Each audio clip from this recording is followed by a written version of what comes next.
প্রাণের গুরু আমার রসিক গুরু কইতাছে রাস্তা দিয়ে এক সেরি আইটা যাইতাছে আর এক সারা ইজি গাইছে কি ওই যে বইনে আপনার কি বিয়া হইছে না সেরি উল্টা ভাই গুইরা কইতাছে আপনি কি আমার আড়ারা দেখে বুঝুন না আমার বিয়া হইছে না না হইছে এখন দুঃখের বিষয় এখানে গুরু শিষ্যের ভাষা গুরু শিষ্যের উচ্চারণ এরকম হইতে পারে কি কোনো বাপে কোনো সন্তান রে কি কইতে পারে যে আপনার কি বিয়া হইছে হ্যাঁ কোনো গুরু কোনো শিষ্যকে কি বলতে পারে আপনার কি বিয়া হইছে আমার তো বিয়া আপনার সাথে হইছে আপনি আমার গুরু আপনি আমার স্বামী একটা মানুষের চারটা স্বামী থাকে একটা হচ্ছে শিক্ষা গুরু এক স্বামী একটা হচ্ছে দীক্ষা গুরু দুই নাম্বার প্রথম স্বামী একটা হচ্ছে জগৎ স্বামী আল্লাহকে বলা হয়েছে আর একটা হচ্ছে বাহ্যিক জগতের স্বামী ঠিক আছে না আমার বিয়া হয়েছে না না হয়েছে আমার জিজ্ঞান লাগেন না তো এটা আপনার কাছে জবাবটা ছিল আমারে বাবা আমার বাজানে আমার দয়ালে আমারে কইতাছে যে আমি যদি তোমার জিগাই কাগজ আর কলম কত বছর হইছে সৃষ্টি হইছে আমার আল্লাহ পাক সৃষ্টির প্রথমে শরীয়তে পাওয়া যায় কলম আর কাগজ সৃষ্টি করছে হ্যাঁ তারপরে এই পৃথিবীতে 1953 সালে কলম সৃষ্টি করছে মিশরীয়রা মিশরে কলম সৃষ্টি করছে 1953 সালে কাগজ সৃষ্টি করছে প্রায় 2000 বছর 1005 সালে চীনা এক ব্যক্তি সাইনুন নামের একজন চীনা ব্যক্তি কাগজ সৃষ্টি করছে এই যে আমরা এই যে বইপত্র লিখতেছি যেটি 1005 সালে সৃষ্টি করছে সাইনুন নামের এক ব্যক্তি চীন দেশে আর কলম সৃষ্টি করছে যেটা আমরা বাহ্যিক জগতে এখন লেখাপড়া করি এটা হচ্ছে মিশরে সৃষ্টি করেছেন এই 1953 সালে এখন আপনি বাজান গণ্য লোহেন কত বছর হয়েছে এটা সায়েন্সে বলতেছে কিন্তু আমার বাজান একটা কথা বলছে কি কথা আমি গান করেছি কি আজব লীলা দেই খাইলাম নদীর কিনারায় আমার গুরু গো অসাধনে দিন বইয়া যায় এটা নাকি হিন্দু আনি শাস্ত্রের গান বাজান হিন্দু আনি শাস্ত্রের গান ওটা লিখছে কিন্তু মুসলমান বেড়ায় মাতাল রাজ্জাকের গান এটা আর এটা হিন্দু আনি শাস্ত্রের গান হইতে পারে না এটা দেহের মাঝে আমার দেহের মধ্যে জয়টা হাড় আছে কয়টা রগ আছে কতগুলা লুম আছে কতগুলা চামড়া আছে এটা যদি মুসলমান শাস্ত্র থেকে থাকে হ্যাঁ এটা হিন্দু আনি শাস্ত্রে আছে তাহলে আপনি আমি আমার দেহের মাঝে কি আছে এটা নিয়ে প্রশ্ন করছেন আপনি হিন্দু আনি এটা ফাইলেন কই কথা আসে না আমার বাবা এনে কইতেছে হিন্দু আনি শাস্ত্রের গান গায়ও না আচ্ছা বাদান আমি হিন্দু আনি শাস্ত্রের গান আর একটাও গাইতাম না মুসলমানি শাস্ত্রের গান আমি একটা গাইতাছি আমনে ওইটা আমার গানের জবাবটা একটু দিন যে ভেরি ভেরি গুড চেতা চেতা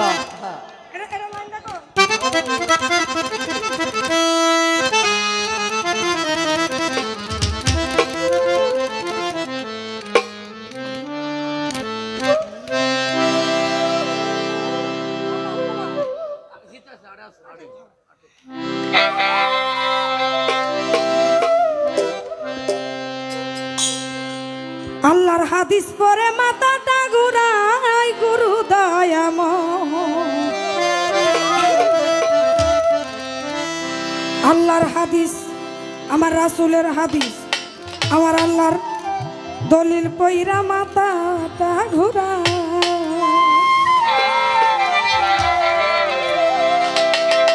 আমি দেখছি হাদিস কুসরির ভিতর কালেমা পড়লে হয় গো কুফর না পড়িলে কাফের হইয়া যায় গুরু দয়াময়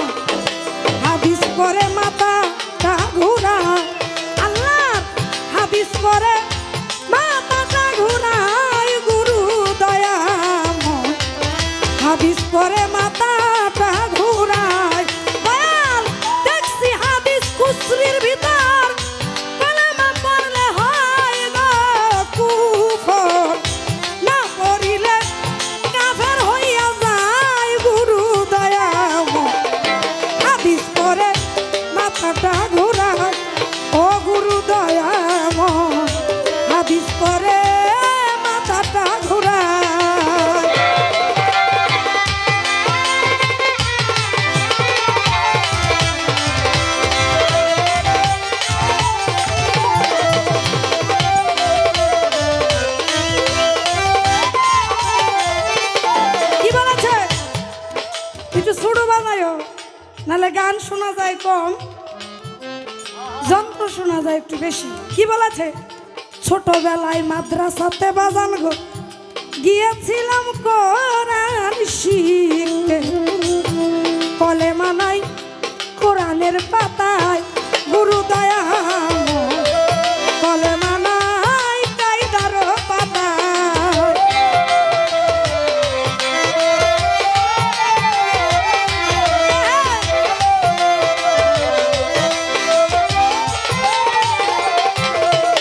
আমি ছোট্টবেলা মাদ্রাসাতে বাজান গো গিয়েছিলাম কোরআন শিখতে, কলেমা নাই কায়দারি পাতায় ও গুরু দয়াময়, কলেমা নাই কায়দারি পাতায়। আরে সিফায়া কুরআন পড়ার শেষে আমার মনে আরো গুল বেঁধেছে,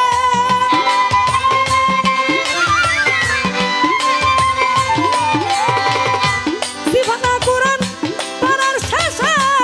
মনে আরো গুল বেঁধেছে, কলেমা নাই কোরআনের পাতায় গুরু দয়াময়, হাদিস পড়ে মাথাটা ঘোরায়, আল্লাহ হাদিস পড়ে মাথাটা ঘোরায়, গুরু দয়াময় হাদিস পড়ে মাথাটা ঘোরায়।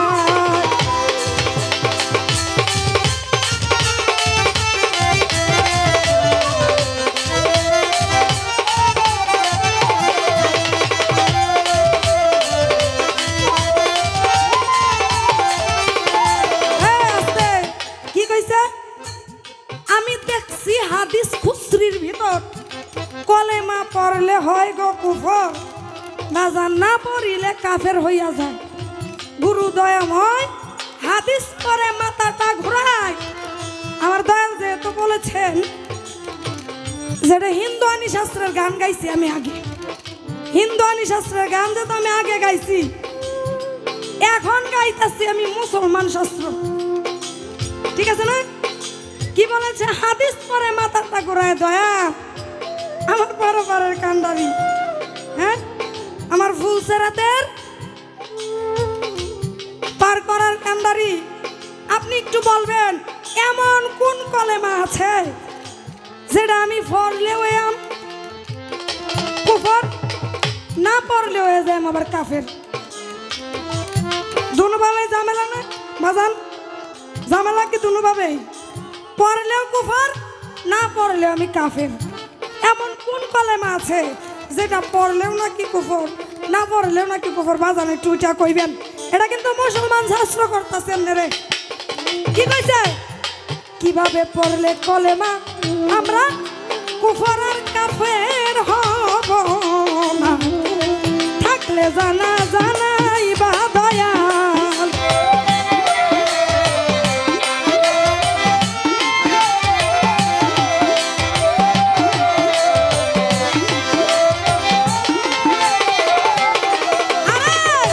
কিভাবে পড়লে কলেমা বাজান গো কাফের আর কুফর হব না, থাকলে জানা জানাই বা দয়াল। আমার গুরু গো থাকলে জানা জানাই বা দয়াল। আরে মনে বড় আফসোস জাগে দয়াল, মার্কা থাকলে কলেমার গায়ে।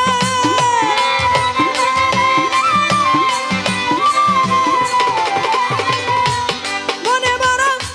আফসোস জাগে, মার্কা থাকলে কলেমার গায়ে। সহজ হইতো সিনার উপায় গুরু দয়াময়,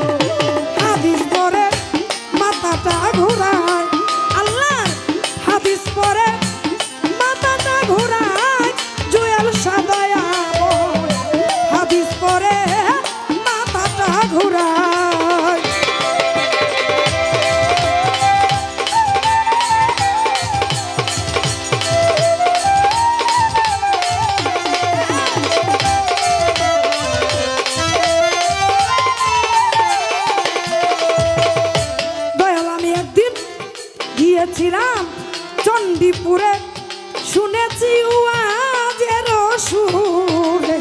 ওই কলেমা অর্থ সাজরা গাছ বোঝায় ভোকাল পারবে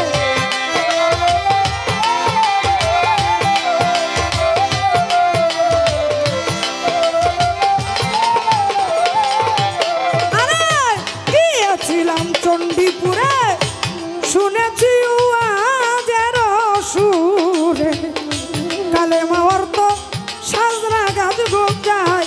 গুরু দয়াময় কলেমা অর্থ সাজরা গাছ বোঝায় দয়াল কথা যদি হয় গো খাটি বোঝাও আমায় পরিপাটি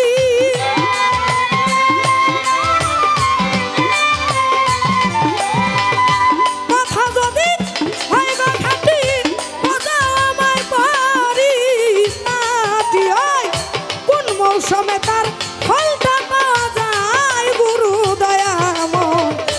হাদিস পরে মাথাটা ঘোরায় আস্তে আস্তে আস্তে কি কইছে বুঝাও কিভাবে পড়লে কলেমা আমরা কাফের আর কুফর হব না থাকলে জানা জানাইবা দয়াল দয়াল আজিজির সুরে বলছি কলেমাটা আমরা কেমনে পড়লে এটা শুধু আমার একার জন্য না এখানে যদি 100% মানুষ থেকে থাকে 1% মানুষ এটা জানে কিনা তাও সন্দেহ আছে কিন্তু বাকি 99% মানুষের জানার দরকার যে এই কলেমাটা কেমনে পড়লে আমরা কাফেরও হইতাম না কুফরও হইতাম না পরে কি বলছে আমি গিয়েছিলাম চণ্ডীপুরে শুনেছি ওয়াজের সুরে কলেমা অর্থ সাজরা গাছ বোঝায় কথা যদি হয় গো কাটি বোঝাও আমায় পরিপাটি কোন মৌসুমে ফলটা পাওয়া যায় দয়াল আপনি একটু যে মুসলমান শাস্ত্রটা আমার একটু বোঝাই দিবেন আমি হিন্দু আনি শাস্ত্র যাইতেন চাই না আমি আগেই বলছি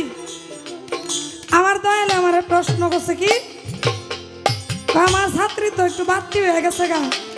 তো তোমার কাছে আমার জিজ্ঞাসা চরণ কয় প্রকার ভক্তি কয় প্রকার এবং ভক্তি চরণ কয় প্রকার এবং কি কি 1 নাম্বার চরণ অভয় চরণ যুগল চরণ শ্রীচরণ এবং রাঙা চরণ এই 4টা চরণ 4 প্রকার চরণ আর 9 প্রকার ভক্তি কি কইছে নববৃদা ভক্তির বলে তোমার 9 ফুটা রেখো দখলে ভক্তি হচ্ছে 9 প্রকার আমার বাজানের যা জিজ্ঞাসা ছিল আমি আমার সাধ্য মতো দেওয়ার চেষ্টা করছি 4 প্রকার চরণ 9 প্রকার ভক্তি আর দয়ালে কইতাছে আমি নাকি গুরু তৈয়া গরু কইছি এই কথাটা বাজান আপনি মিস কথা কইছেন না আমার গুরু আমি গুরু শব্দের অর্থটাও জানি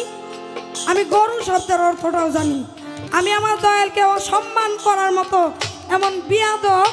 শিষ্য হইতে চাই না তাই বলেছে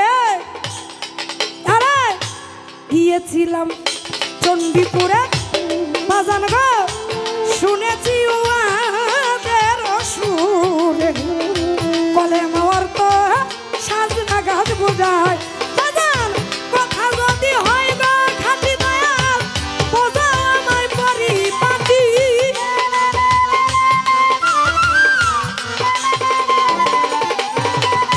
কথা যদি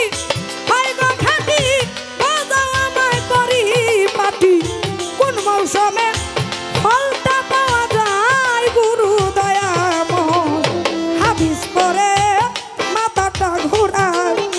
আল্লাহ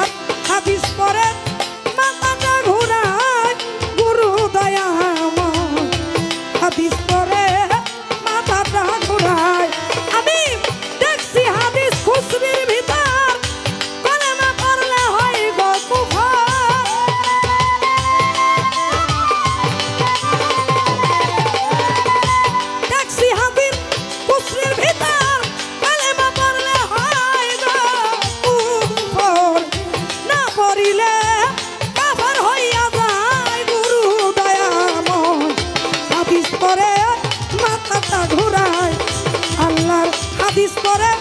মাথা